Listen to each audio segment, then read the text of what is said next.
welcome to Joy News at 6 here on Joy 99.7 FM in Accra, also on Love 99.5 FM in Kumasi, affiliates across Ghana's 16 regions, including Bandu FM in the Volta region, Bishara Radio in the Northern region, Sky FM in the Bono region, and Max FM in the Western region. We're on ABN Radio in London and around the world at myjoyonline.com. This morning we're live from digital address GA0993341.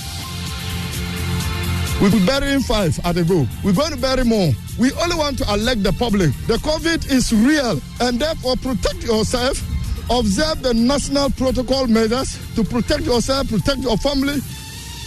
With 54 deaths in Ghana's COVID-19 case count approaching the 12,000 mark, President Akufo-Addo mounts spirited defense of his government's handling of a pandemic.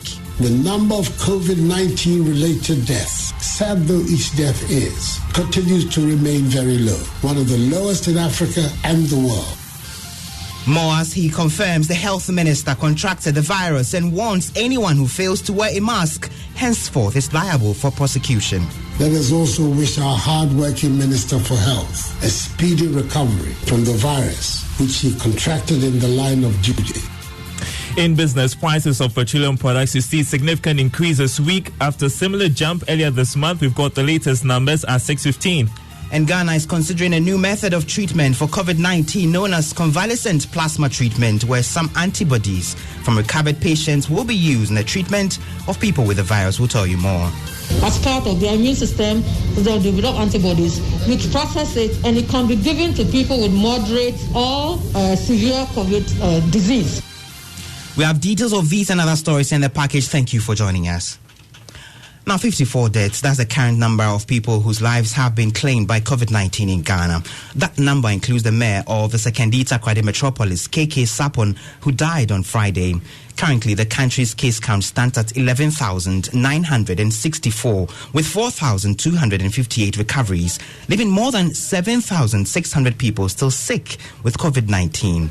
President Akufo-Addo, who disclosed this in his 11th address to the nation last night, used the opportunity to defend his government's handling of a pandemic following growing concern by the public about the increasing numbers. Out of the 254,331 tests conducted, we have a total of 4,258 patients who are fully recovered. So our scrutiny, in effect, must be on the number of active cases. The number of COVID-19 related deaths, sad though each death is, continues to remain very low, one of the lowest in Africa and the world. The president also confirmed reports Health Minister Kweku Agyeman-Manu has contracted the disease. Let us also wish our hard-working Minister for Health a speedy recovery from the virus, which he contracted in the line of duty. Permit me to pay brief tribute to the Mayor of Sekondi Takoradi Metropolis, Honorable KK Saab, whose efforts in enforcing social distancing protocols of the Sekondi and Takoradi markets were recently highly commended by me, and who sadly passed away on Friday as a result of a COVID-19 related death.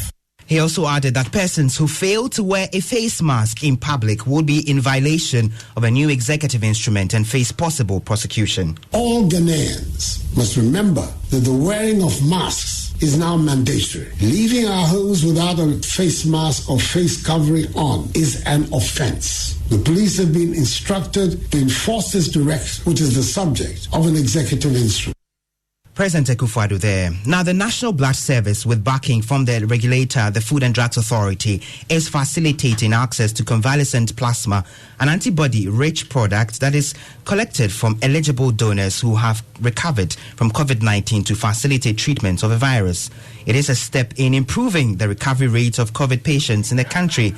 Speaking to Joy News, this method of treatment has seen results in some African countries, including Mauritius and so on.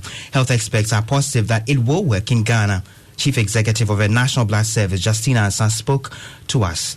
Such people develop antibodies as part of their immune system, and these antibodies, when you collect their plasma, through plasmapheresis, which process it, and it can be given to people with moderate or severe COVID disease. And when you give them, it's like you are giving them passive immunity. So it is being used across the world. So that is why it's being encouraged. There are many people who have the ability to do that. And in Ghana, In May, we added that to our treatment regimen for COVID-19.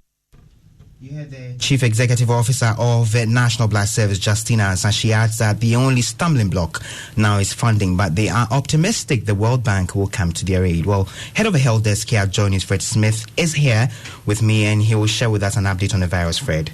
Well, we are learning now that the virus has mutated, at least in Ghana, and scientists at the University of Ghana who recently successfully sequenced the genomes of SARS-CoV-2. SARS-CoV-2 is the virus which causes COVID-19. They've come to the conclusion that the virus has mutated.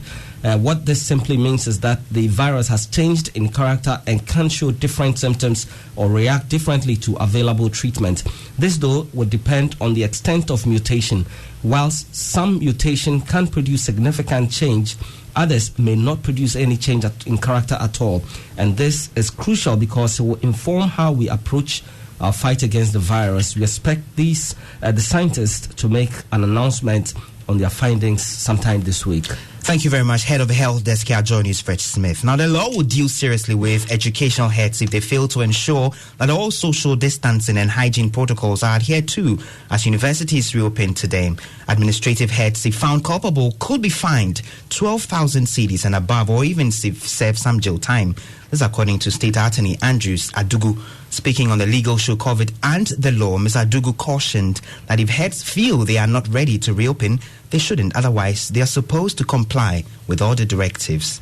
These sanctions may be probably criminal sanctions or administrative sanctions under the requirement of the demotion, disciplinary action, or something of a sort could be fixed on you as a head of institution. You pay a fine starting from 12,000 Ghana cedis and a maximum of 60,000 Ghana cedis. Or in addition to that, you could go to jail for 4 years minimum and to 10 years maximum. Yes. State Prosecutor Andrews Adugu speaking on a legal show COVID and the law with host Samson Ladi Ayenini. Now, the Electoral Commission says it has no plans for Ghanaians stranded abroad as it prepares to begin the voter registration exercise on June 30. The Commission's decision to go ahead with the compilation of a new electoral rule has generated controversy, with the NDC vehemently opposed to it. The opposition party argues many will be disenfranchised as a result.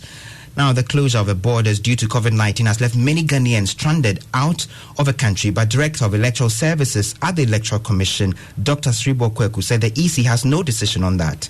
We don't know when the borders will open, but this exercise is going to continue to the last person who will make himself available to be registered. We are going to use not less than 38 days. So if the people will come to Ghana within the 38 days, then they'll be covered. But other than that, the Commission will have to take a decision. Dr. Sribo Kweku is Director of Electoral Services at the Electoral Commission. He was speaking to MFR Pau on Beyond the Lockdown show on the Joy News channel. Now, more than 200 villages along Ghana's coastline rely on fisheries as their primary source of income. However, Ghana's small pelagic fishery, crucial for food security and livelihoods, is on the brink of collapse following decades of overexploitation. The illegal practice of cycle fishing, the transshipment of fish at sea from industrial trawlers to local canoes, has had a particularly destructive impact on Ghana's small pelagic fisheries. Joy News' Richard Kwejonyako goes undercover for several weeks in some of these vessels to capture the illegal fishing business that are said to be suspended. Here are excerpts of a documentary. We are back at the beach after hours of fishing with a painful, scanty catch. Painful because the investment of time, fuel for the outboard motor, and the manpower cannot be compared to the value of the catch they have landed. Nana Anobel used to go fishing with his father when he was a young boy. Things are getting out of hand. These days, the trolling boats have messed up our businesses. The effect of the transshipment has not only affected the fishermen along Ghana's coastal communities, but also the fishmongers here. The fishing business has been very tough for us these days. The canoes no longer bring good catches. This has made things difficult for us here at Abande. Here are the excerpts of our latest hotline documentary, Cycle, When the Last Fish is Caught.